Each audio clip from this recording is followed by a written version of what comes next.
what is the most abundant gas in the earth atmosphere is oxygen, carbon dioxide, nitrogen और hydrogen. तो अगर आपको पिछला question याद होगा तब मैंने आपको काफ़ी ज़्यादा गैसेस के बारे में बताया था कि कौन कौन से गैसेस हैं, इनकी जो है प्रॉपर्टीज़ क्या क्या है।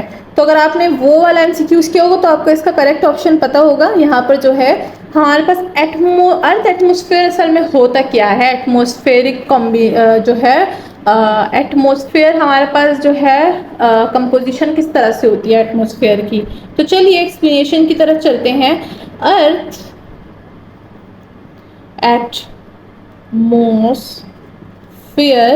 की कंपोजिशन जो होती है वो कैसी होती है, वो काफ़ी ज़्यादा गैसेस के पोर्शन को मिला के होती है, ठीक है। सो यहाँ पर जो है हम लोग नाइट्रोजन का कितना परसेंट यूज़ करते हैं, 78% जो है वो नाइट्रोजन का यूज़ करते हैं। अगर हम ऑक्सीजन की बात करें तो 21% ऑफ ऑक्सीजन जो है वो हम यूज़ करते हैं, ठीक है। एंड जो कार्बन डाइऑक्साइड है, कार्बन डाइऑक्साइड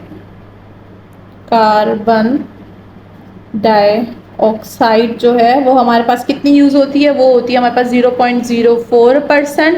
और hydrogen is trace amount of, ये तो बहुत ही ज़्यादा जो है वो कम होती है, ठीक है। हाइड्रोजन ये होती है हमारे पास ट्रेस अमाउंट, ठीक है। सो अगर यहाँ पर देखिए सबसे हाईएस्ट जो है वो कितना परसेंट है, वो नाइट्रोजन का है। सो अगर नाइट्रोजन यानी option C is the correct option. See the most abundant gas of in the earth atmosphere is nitrogen, ठीक है ना। तो बाकी सबका भी मैंने लिख दिया है कि कितने कितने परसेंट यूज़ हो रहा है, तो ये अपने पास नोट डाउन कर ले। अगर कहीं आ गया कि अर्थ मोस्ट है कि जो है अर्थ एटमॉस्फेयर में 21% कौन सी गैस यूज़ होती है, तो आप यहाँ पर बता सकते हैं कि वो ऑक्सीजन है। और अगर ऐसे बोले कि 0.04% कौन सी गैस यूज़ है, तो आप कार्बन डाइऑक्साइड बोल सकते हैं। और अगर आप बोले कि बहुत कम जो है वो कौन सी है, तो आप हाइड्रोजन बोल सकते हैं, ठीक है। सो इस तरह से एक एमसीक्यू में काफ़ी ज़्यादा एमसीक्यूज कवर हो जाते हैं, तो नोट डाउन ज़रूर कीजिए अपने पास। So question number 8, what type of bond is formed between two non-metallic metal atomic, ठीक है, एटम्स। सो वो कौन सा बॉन्ड है जो दो नॉन मेटल जो है एटम्स के दरमियान बनता है। सबसे पहले हम लोग आयनिक बॉन्ड की बात करते हैं। तो आयनिक बॉन्ड कौन सा बॉन्ड होता है जो कि फॉर्म होता है between metal and non metal through electron transfer, ठीक है। Metal and non metal through electrons transfer, ठीक है। और जो कोवेलेंट बॉन्ड है वो कब बनता है, जब दो नॉन मेटल एटम्स जो है वो फॉर्म्ड हो और वो भी इलेक्ट्रॉन शेयरिंग पे, ठीक है। तो ये इलेक्ट्रॉन के लिए मैं इसलिए लिखी हूँ ताकि अगर कहीं आगे तो आपको जो है हेल्प हो। ये आयनिक बॉन्ड जो होता है वो इलेक्ट्रॉन ट्रांसफ़र पे बनता है और कोवेलेंट बॉन्ड जो है वो इलेक्ट्रॉन शेयरिंग पे बनता है, ठीक है। शेयरिंग और ट्रांसफ़र में बहुत फ़र्क है। शेयरिंग इस तरह से होता है कि ये दोनों जो है एक ही बॉन्ड को शेयर कर रहे हो, और ट्रांसफ़र का मतलब है कि ये अपना जो है एक एटम उसको ट्रांसफ़र कर दे, ठीक है। तो इस तरह से होता है, सही है।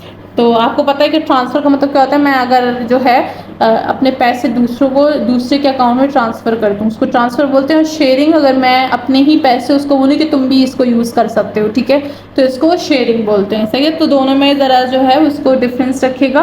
कोवेलेंट बॉन्ड क्या होता है, ये टू नॉन मेटल एटम्स के फॉर्म से बनता है बाय शेयरिंग इलेक्ट्रॉन्स, ठीक है। और जो हमारा मेटेलिक बॉन्ड होता है वो फॉर्म होता है between metal atom through a delocalization of electrons, ठीक है। थ्रू डीलोकलाइजेशन से बनता है ये। हाँ, इसका बनता है हमारे पास किस चीज़ से, मेटल से, मेटल एटम्स थ्रू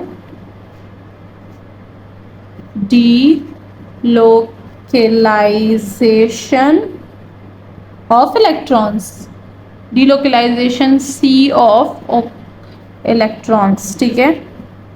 और जो हाइड्रोजन बॉन्ड है वो फॉर्म होता है हाइड्रोजन एटम और highly electronegative atom in other molecules creating weak attractive force. तो आप इसकी डेफिनेशन अपने पास लिख सकते हैं। Form hydrogen bond form between a hydrogen atom and a highly electronegative atom in another molecule creating weak electric force। ठीक है, सो हमारा हाइड्रोजन बॉन्ड की ये डेफिनेशन है। तो आपको हर बॉन्ड की अगर डेफिनेशन याद होगी then you will know what question is needed. ठीक है, तो यहाँ पर कौन सा नीड हो रहा है, यहाँ पर नीड हो रहा है कोवेलेंट बॉन्ड जो कि दो नॉन मेटल एटम्स के बीच में बनता है। तो correct option is what, option number B, covalent bond. So our question number 9 is which of the following gas is noble gas। So noble gas की हमें सबसे पहले डेफिनेशन पता होनी चाहिए। So मैं उसको बोलती हूँ, आप अपने पास नोट डाउन इसके बुलेट्स कर सकते हैं। ठीक है, नोबल गैस हमारे पास जो होती है वो इनर्ट गैस भी कहलाई जाती है। ठीक है ना, इनर्ट गैस। ठीक है, इसको इनर्ट गैस भी हम बोल सकते हैं। एंड ये जो होती है ये कैसे बनती है, जब इसमें एलिमेंट्स जो होते हैं वो ग्रुप 18 के हों। ठीक है, एक जो पीरियोडिक टेबल में ग्रुप 18 होता है and they are characterized by filled outer electron shell and making them chemically stable and generally unreactive। ठीक है, सो ये जो है इसकी खासियत है। अब देखते हैं कि ऑक्सीजन में हमारे पास जो है वो क्या क्या है। अगर हम ऑक्सीजन की बात करें तो ऑक्सीजन जो है एक नॉन मेटल है। ठीक है, और ये हाईली रिएक्टिव है और commonly participate in chemical reaction to form oxides. ठीक है, सो ये हमारे पास क्या है, ये हाईली रिएक्टिव है, हाईली रिएक्टिव, और जो है कॉमनली पार्टिसिपेट करता है in chemical reaction of to form oxides. ठीक है, सो ये आप अपने पास लिखते हैं, हाईली रिएक्टिव है और क्या करता है, फॉर्म करता है केमिकल रिएक्शंस ऑक्साइड वाले को। ठीक है, एंड अगर हम लोग नाइट्रोजन की बात करें तो ये भी हमारे पास एक जो है नॉन मेटल है और ये क्या है, ये इट इज़ डाई एटॉमिक, यानी NZ इसको कहा जाता है, डाई एटॉमिक, यानी इसको जो है NO डाई एटॉमिक, इसको N जो है वो Z के तौर पे यूँ हम लोग लिख सकते हैं। और ये रिएक्टिवली होता है इनर्ट अंडर स्टैंडर्ड कंडीशन। ठीक है, ये रिएक्शन देता है स्टैंडर्ड कंडीशन पे और जो है स्पेशली एट हाई टेम्परेचर पे भी देता है। ठीक है, और अगर हम लोग हीलियम की बात करें, तो हीलियम ये क्या है, ये एक नोबल गैस है जो हमारा करेक्ट ऑप्शन है, इनर्ट गैस।